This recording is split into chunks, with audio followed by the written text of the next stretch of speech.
Anda sedang mendengarkan suara profetis dari para nabi, hambanya.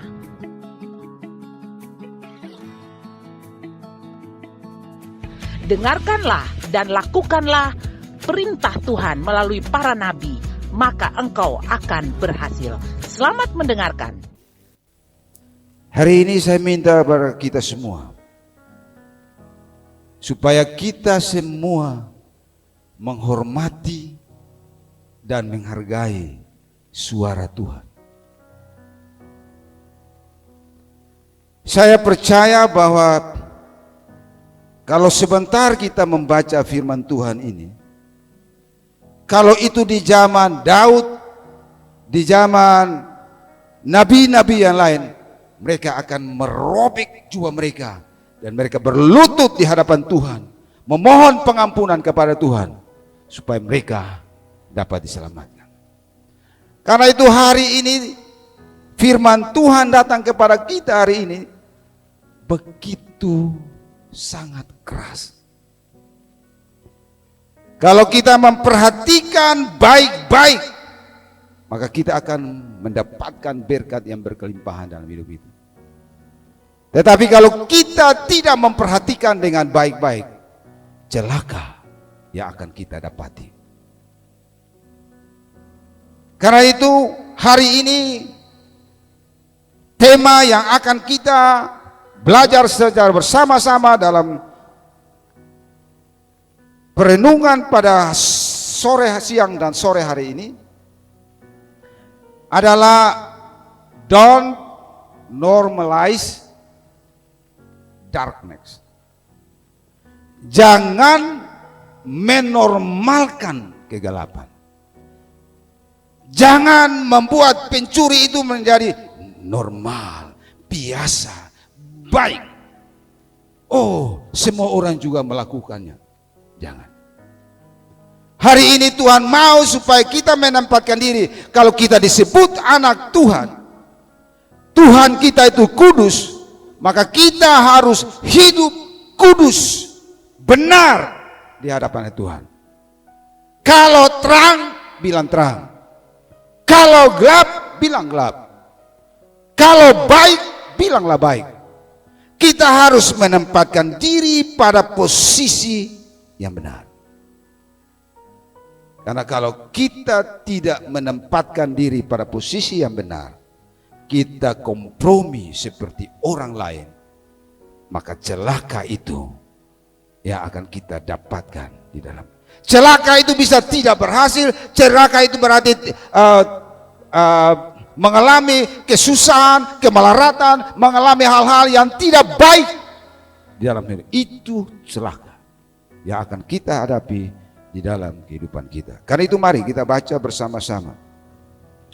Di dalam Yesaya 25 ayat 20, di situ dikatakan, celakalah mereka yang menyebut kejahatan itu baik dan kebaikan itu jahat, yang mengubah kegelapan menjadi terang. Wow, yang mengubah, mengerti? Yang mengubah gelap itu menjadi terang, dan terang itu menjadi gelap. Yang mengubah pahit menjadi manis. Wow, kalau ini yang kita lakukan, kalau ini yang kita kerjakan, kalau ini yang kita terapkan di dalam hidup kita, celaka. Jangan main-main. Firman Tuhan yang keluar dari mulut Allah tidak akan kembali dengan sia-sia. Kalau hari ini Tuhan berbicara, ini firman Tuhan, saya hanya membacakan. Kan itu Tuhan sendiri yang bicara, celakalah kamu. Dia akan melakukannya, dia akan melaksanakannya, dia akan menerapkan apa yang sudah dia sampaikan. Allah kita Allah yang setia, Allah kita Allah yang tidak pernah berbohong. Apa yang dia katakan pasti dia lakukan. Karena itu anak-anak semua, perhatikan baik-baik.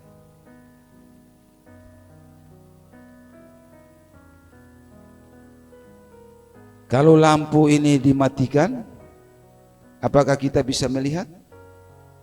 Tidak bisa.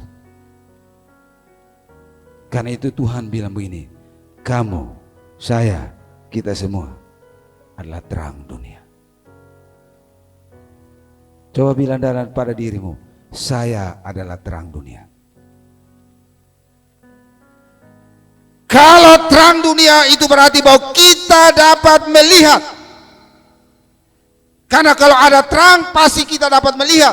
Kalau kita berjalan di dalam kegelapan pasti kita tidak dapat melihat. Tetapi kalau kita berjalan di dalam terang pasti kita dapat melihat. Karena itu Tuhan katakan, taruhlah terangmu di atas gantang. Jangan sembunyikan terangmu di bawah kolong. Jangan sembunyikan kau identitasmu sebagai anak Tuhan, sembunyi di bawah. Sehingga kita mulai kompromi, bohong-bohong sedikit. Temanmu juga kerja tuh nyontek juga, makanya dia juara 1, nyontek saja. Haleluya. Karena itu dikatakan seperti ini. Generasi yang hilang adalah generasi yang tidak lagi bisa membedakan mana yang terang dan mana yang gelap. Generasi yang hilang adalah generasi yang tidak bisa membedakan mana yang terang dan mana yang gelap. Itu generasi yang hilang.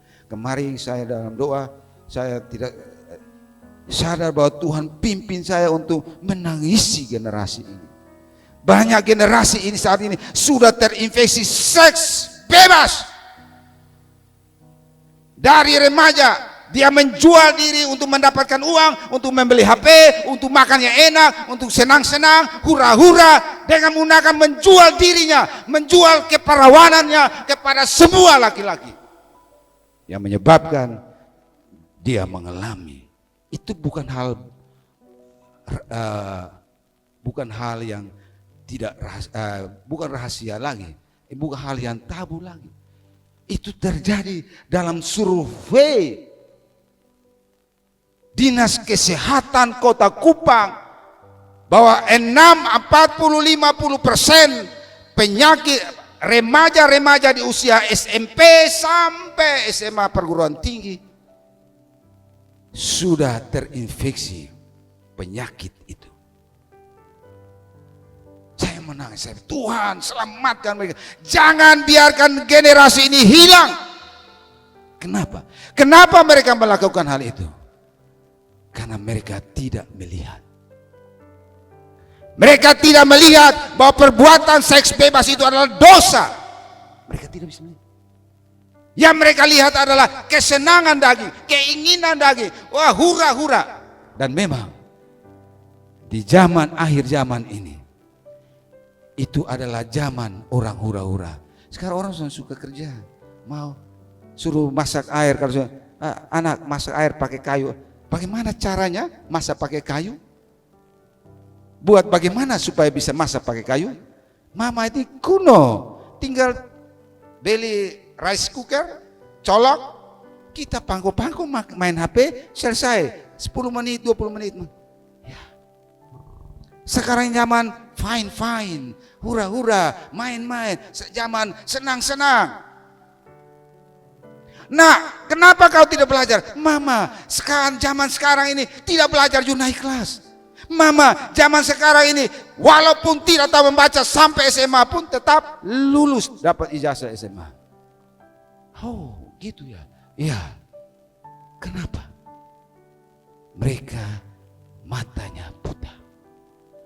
Banyak orang yang bukan di sini. Bukan di sini. Banyak orang yang rajin gereja, rajin berdoa, rajin melayani, rajin, tapi matanya buta.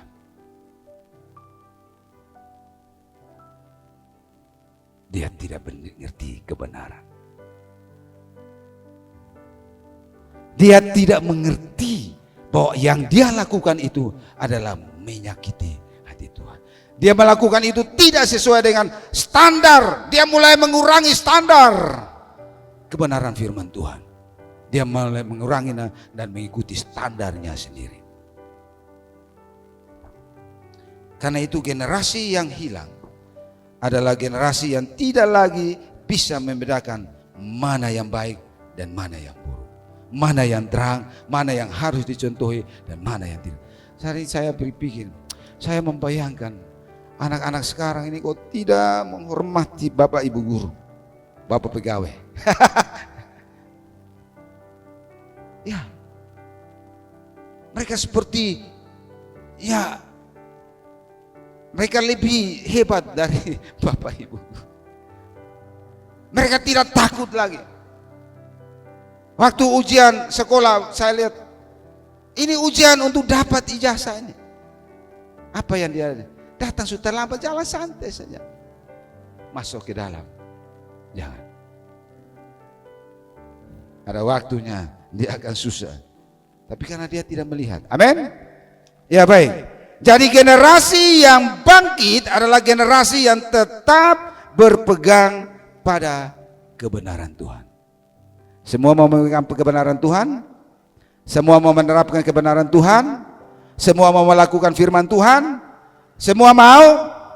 Kalau tidak mau, pada akhir zaman Tuhan akan bilang begini, bukan setiap orang yang berseru-seru kepadaku Tuhan, Tuhan, itu yang akan masuk ke dalam kerajaan surga. Tetapi orang yang melakukan kebenaran firman. Orang yang Tuhan, Bapa, saya berkhotbah demi namamu. Bapa, saya menyembuhkan namamu. Tuhan Yesus bilang apa? Enyalah engkau.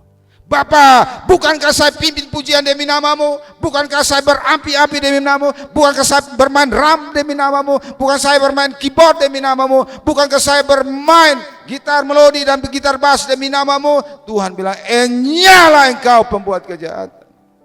Saya tidak kenal engkau.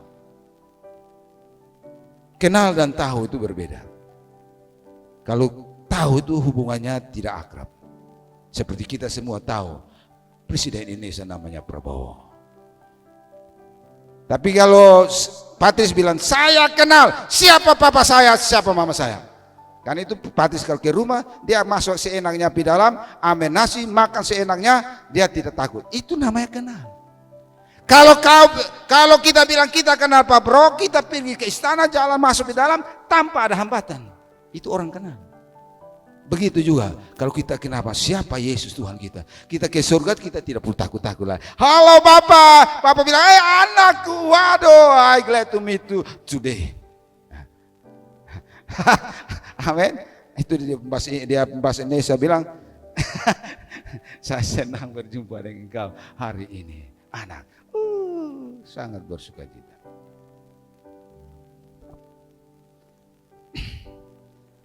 Karena itu ada beberapa hal yang perlu kita perhatikan di tempat ini. Yang pertama, di situ dikatakan bukan semua orang lakukan itu berarti benar. Jadi bukan semua orang yang bilang, tuh saya belajar lah ya Bapak, tuh saya belajar lah ya, pasti naik kelas. Kemudian kita ikut arus, tuh saya belajar. Mama, zaman sekarang pendidikan itu sudah perlu belajar ya Mama, pasti naik kelas. Oh begitu kok anak, oh ya sudah main-main saja. Jangan ikut. Semua yang orang lakukan itu tidak semua benar. Dan hari ini begitu banyak ketidakbenaran yang terjadi di bangsa dan negara ini. Hari ini banyak terjadi namanya krisis moral terhadap pemimpin. Sampai pemimpin tertinggi sampai yang terbawah pun mengalami krisis moral. Mereka mengubah yang benar menjadi salah, salah menjadi benar. Kalau mereka buat dana bos, mereka melakukan hal-hal yang tidak sesuai dengan. Kadang-kadang kepala sekolah, anak, lu kasih 10 juta situ, lu mau atur ke mana, silakan kau atur. Yang penting sini. Ya, yang bendahara mulai pusing, bagaimana cara aturnya? Ya mulai tipu-tipu. Kau tipu salah. Semua orang bikin begitu, nah, kakak. Semua ikut, semua lakukan, semua kerja begitu. Termasuk penegak satu di sini. Ya, pertama bagi sang luar biasa ini saudara perempuan saya. Kepala desa semua takut. AA, BB, salah-salah benar-benar, itulah anak Tuhan. Amin. Amin. Saya panggil bendahara dan bos, lihat, kita AA, BB, kita jangan main mata dendong. Ketika dia sudah pegang kita punya ekor, Bapak doi dulu, terpaksa musorong sudah. Mau bakalahi. Amin. Kamu juga ketika kamu dipercayakan di dunia pemerintahan atau di dunia manapun, swasta sekalipun, harus berdiri tegak sebagai anak Tuhan. Walaupun engkau disingkirkan, walaupun engkau tidak memiliki banyak teman sekalipun. Amin. Di sekolah begitu, orang bilang, nah kakak nyontek saja, jangan bilang. Makanya kau nilai 5 terus. Tidak nyontek, itu semua 10, juara 1, juara umum. Pengumuman bapaknya bangga, woi anakku juara umum, tapi nyontek.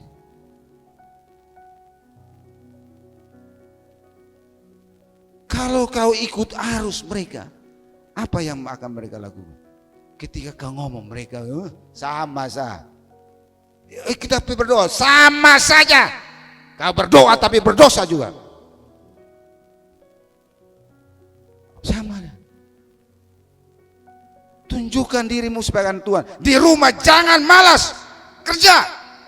Cuci piring, makan ais cuci piring. Goreng telur, cuci buah itu tacu telur. Jangan hanya makan telurnya, simpan tajunya. Kasih papa mamamu yang cuci. Salad. Mau diberkati? Coba semua buka. Yang ada Alkitab ada. Di HP buka. Efesus 6 ayat 2. Buka, cepat. Ini Tuhan kasih ini firman. Rawashika. Ini cepat dibaca. Efesus 6 ayat 2. Efesus 6 ayat 2. Hormatilah ayahmu dan ibumu. Ini adalah suatu perintah yang penting seperti yang nyata dari janji ini.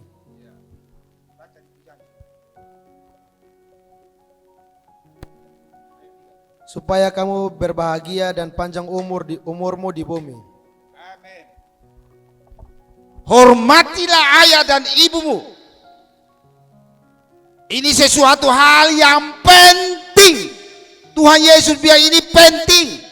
Hormati papa dan mama itu penting. Hormati papa dan mama bukan tiap hari kalau hormat papa, hormat mama, hormat papa, hormat bukan. Bangun tidur kasih bersih tempat tidur. Bangun tidur atur tempat tidur.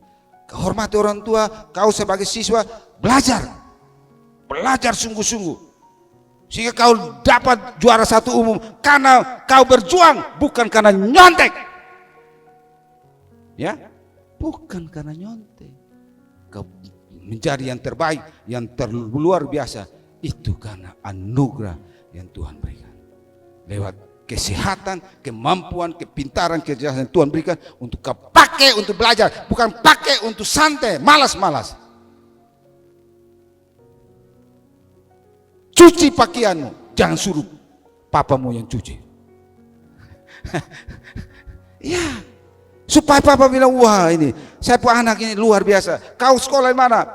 Kau gereja mana? Saya gereja Yes. Di Yes itu semboyannya menyala, semakin menyala. Oh betul Bang.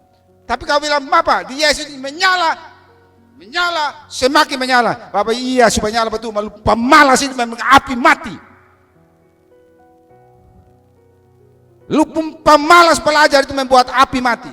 Lu pemalas untuk tolong orang tua itu membuat api mati. Paham? Paham? Mengerti? Mau sukses? Mau dapat janji bahagia umur panjang? Bahagia itu sukses, dapat uang, sukses bekerja, sukses segala macam. Bahagia, damai sejahtera yang melampaui segala akal. Itulah bahagia.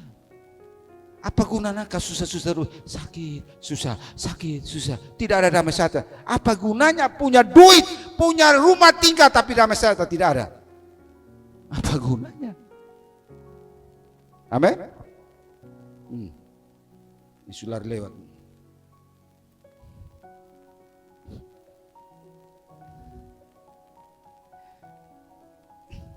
Karena itu jangan lakukan, tidak semua orang lakukan itu benar. Kita harus benar itu sesuai dengan ini. Biar itu pendeta keluaran profesor, dokter-dokter dibuat mujizat segala macam di situ, tapi diomong di luar ini itu tidak boleh percaya. Weh, lu penyesat. Gak di luar ini firman Tuhan.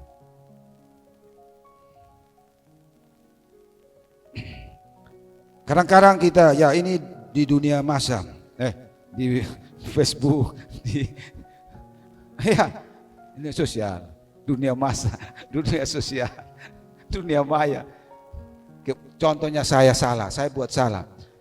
Siapa yang di sini yang tidak pernah buat salah? Coba angkat tangan. Yang tidak pernah buat salah, angkat tangan. Yang pernah buat salah, yang selalu buat salah, berulang-ulang buat salah. Tapi kita pun hebat, kita lebih dari Tuhan. Teman kita salah, kita mulai bully dia, mulai omong, wah itu orang kas masuk di internasional, internet maksudnya. Iya, woi, mulai cerita, wah dia begini, wah bla bla bla bla bla bla. Paham? Kita tidak tahu bahwa dia sakit hati. Ya, kita mesti datang, anak kenapa lu, aduh gitu. Tapi kita datang, kita tunjuk dia 1 tapi 4 datang ke kita. Itu pernah terjadi ketika ahli Taurat, orang-orang Israel datang bawa seorang yang kedapatan berzina. Kemudian Tuhan, apa yang kita lakukan? Musa bilang lempar sampai mati. Tuhan sudah bisa ngomong. Taurat bilang begitu, nah Tuhan tidak bisa ngomong. Tuhan tulis.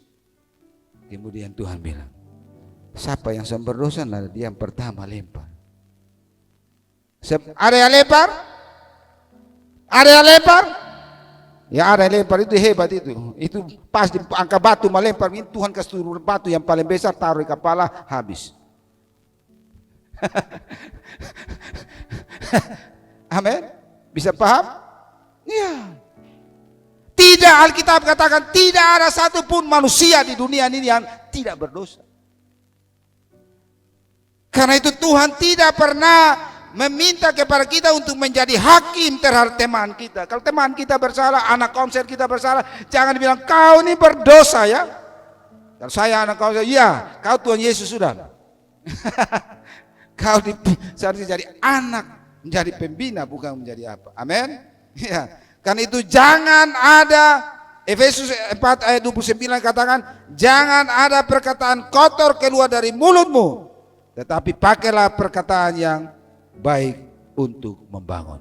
Karena itu kita harus memakai perkataan yang baik untuk menguatkan, membangun, menghidupkan, menasehati teman kita supaya dia juga bangkit bersama-sama kita untuk menyelesaikan rencana Tuhan dalam hidup kita. Amin. Tepuk tangan untuk Tuhan Yesus.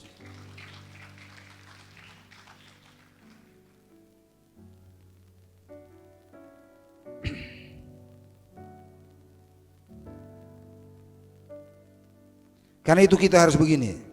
Kita harus, walaupun banyak orang mengikuti situasi tren yang terjadi di dunia saat ini, tetapi kalau itu bertentangan dengan Tuhan, kita harus bisa jadi pembeda. Amin. Kita harus bisa menjadi pembeda di dalam hidup kita. Di dalam Roma 12 ayat 2 dikatakan seperti ini. Mari kita baca bersama-sama. Janganlah kamu menjadi serupa. Ulang. Kita semua baca firman Tuhan. Ini suara Tuhan. Ya. Oke, 1, 2, 3. Janganlah kamu menjadi serupa dengan dunia ini, tetapi berubahlah oleh pembaruan budimu, sehingga kamu dapat membedakan manakah kehendak Allah, apa yang baik, yang berkenan kepada Allah, dan yang sempurna. Untuk kita bisa membedakan mana yang baik, mana yang berkenan kepada Allah, dan mana yang sempurna, apabila kita punya pikiran ini sudah diperbarui. Apabila pikiran kita ini dipenuhi dengan pikiran Kristus. Bagaimana supaya kita memiliki pikiran Kristus? Kita harus memasukkan pikiran Kristus ini di dalam kepala. Kita bukan orang usah bilang masa ini Alkitab begini supaya dia masuk. Bukan. Tapi harus membaca dan merenungkannya. Membaca dan menghafalnya. Kemudian mempraktekannya di dalam perjalanan hidup kita. Amin. Oke, baik. Kita lanjut. Nah, mengapa kita harus lakukan seperti itu? Karena yang viral itu belum tentu benar. Yang hobi, yang sekarang sudah viral, yang saya bilang yang viral itu seperti contoh sederhana karena kebanyakan ini siswa-siswa, yaitu tidak belajar juga naik kelas, tidak belajar juga dapat ijazah. Baik SMP, SMA, perguruan tinggi juga. Saya kemarin adik saya punya anak. Saya pergi ke kakak rumah, dia bilang begini. Kakaknya bilang, oh ini Jaja ini dia pun nilai 90 semua. Dia tanya bahasa Inggris berapa? 85. Wih, lu bisa kok. Sekarang ini zaman sekarang ini 80 90 itu. Saya bilang, dulu bapak dong itu 65 itu lumayan itu.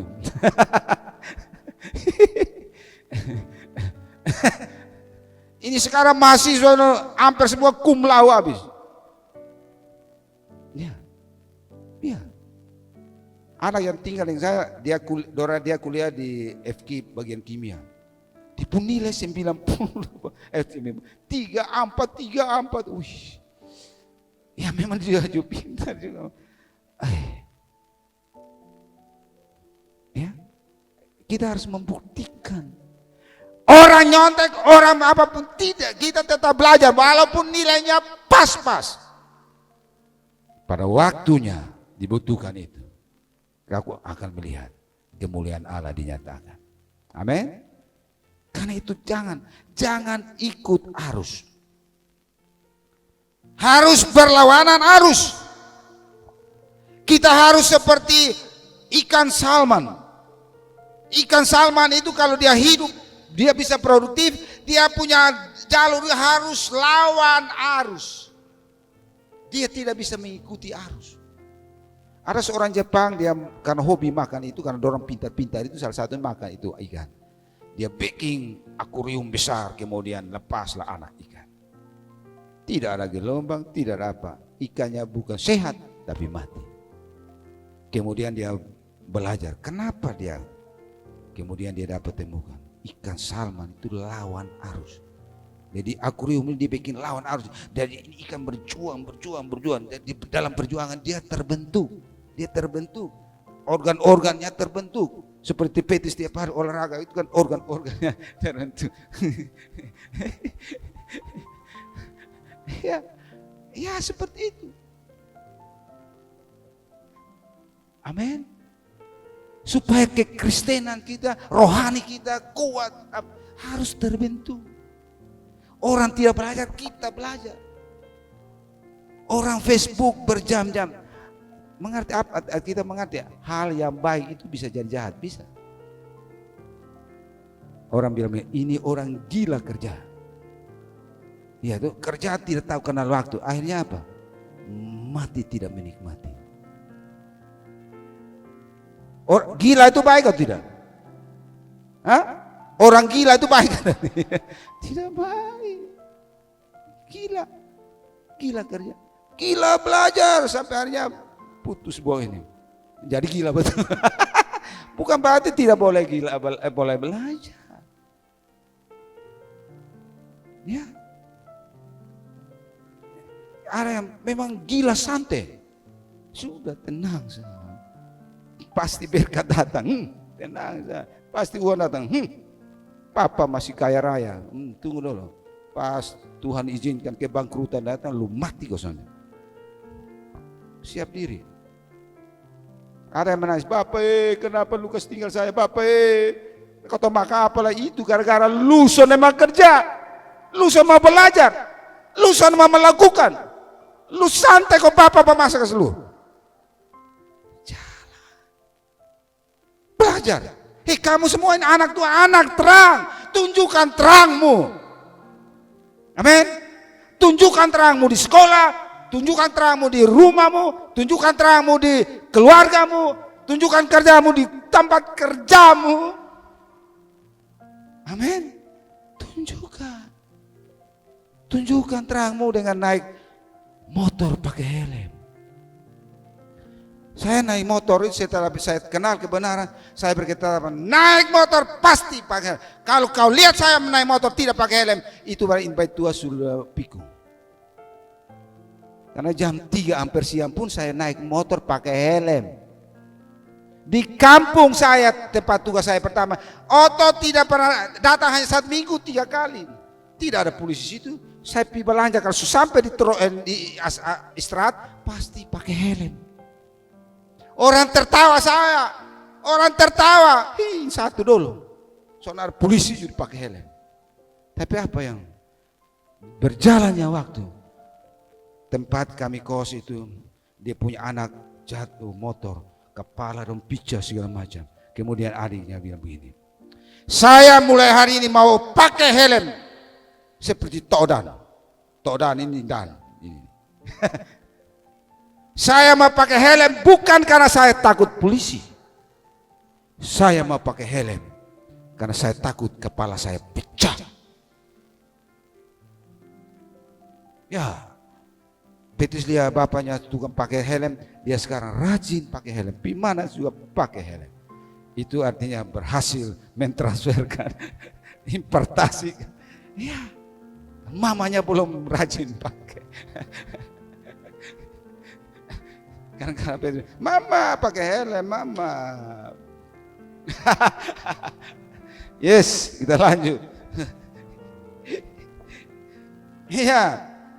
Jadi berani untuk jadi different. Berani menjadi berbeda.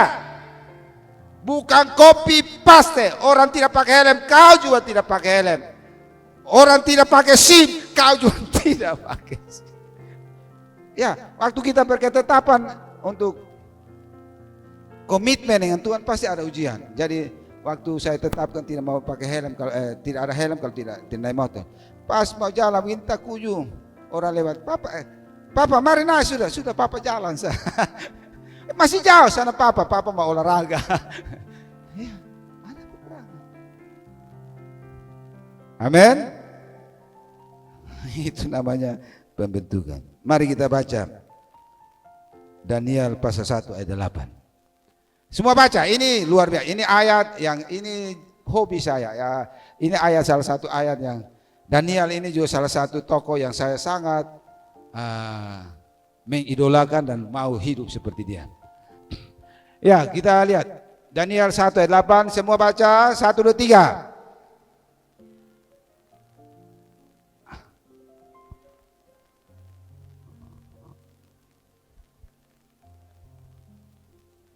Oke, ulang karena belum kuat semua. Biar iman itu timbul dari pendengaran. Pendengaran akan firman Tuhan. Baca dia kuat-kuat supaya dia timbul dalam hati iman. Amin. Kalau ketika firman Tuhan ini timbul di dalam hati, terjadi. Kalau belum timbul dalam hati, jangan pikir jadi, belum. Itu namanya logos saja. Tapi kalau dia timbul dalam hati itu namanya rema. Nah kalau rema itu kita dapatkan pasti terjadi. Karena itu harus harapkan rema, jangan hanya mau logos dengar-dengar seperti itu. Makanya bacanya jangan kalau telinga juga kurang bersih, jelas dia soalnya dengar sampai bisa masuk sampai di roh. Gitu. Amin. Ya tepuk tangan dulu. Amin. Oke, kita baca kuat-kuat. Ini sudah habis. Ya. 1 2 3. Dan dia berketapan untuk tidak menajiskan dirinya dengan santapan. Jangan takut. Yang besar akan siap. Amin. Karena Tuhan tidak pernah cari generasi yang ikut-ikutan. Ini yang perlu kita harus ingat. Bahwa Tuhan tidak pernah mencari generasi yang ikut-ikut arus. Yang Tuhan cari adalah generasi yang mau bisa berdiri sendiri, mau menjadi yang berbeda dengan dunia ini. Itu yang Tuhan cari. Tuhan tidak cari generasi yang ikut arus. Arusnya kemana dia ikut. Arus ke neraka dia ikut ke neraka. Arus ke Tuhan tidak mau. Tuhan tidak mau generasi yang abu-abu. Tuhan tidak mau. Tuhan mau generasi yang yang benar-benar, yang salah-salah. Tuhan tidak mau generasi yang mengubah yang benar menjadi salah, yang jahat menjadi baik. Tuhan tidak mau. Yang baik menjadi jahat maksudnya. Tapi Tuhan mau mencari generasi yang merubah kejahatan menjadi kebaikan. Itu yang Tuhan mau di dalam hidup kita. Dan itu mari kita akan, Tuhan di sini katakan bahwa normal di dunia itu belum tentu normal di surga. Itu yang kita perlu tahu. Normal di dunia ini belum tentu normal di surga. Jangan dengar orang lain yang bilang di surga ada pesta seks dengan bidadari, 7 bidadari. Jangan pikir ya itu. Karena banyak orang yang percaya pada Tuhan yang karena merindukan pesta seks dengan bidadari itu sehingga dia menyangkal imannya.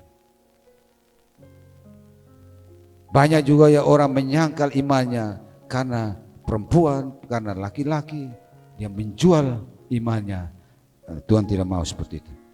Karena itu normal di dunia ini belum tentu normal di surga. Jangan ikut gelap supaya kita diterima. Jadilah terang supaya dunia melihat Tuhan dalam hidup kita. Amin. Lebih baik jadi minoritas yang benar daripada mayoritas yang salah. Lebih baik kita di sekolah sendiri, tapi kita kenal Tuhan, Tuhan kenal kita, daripada kita dikenal oleh semua orang, tapi Tuhan tidak kenal kita.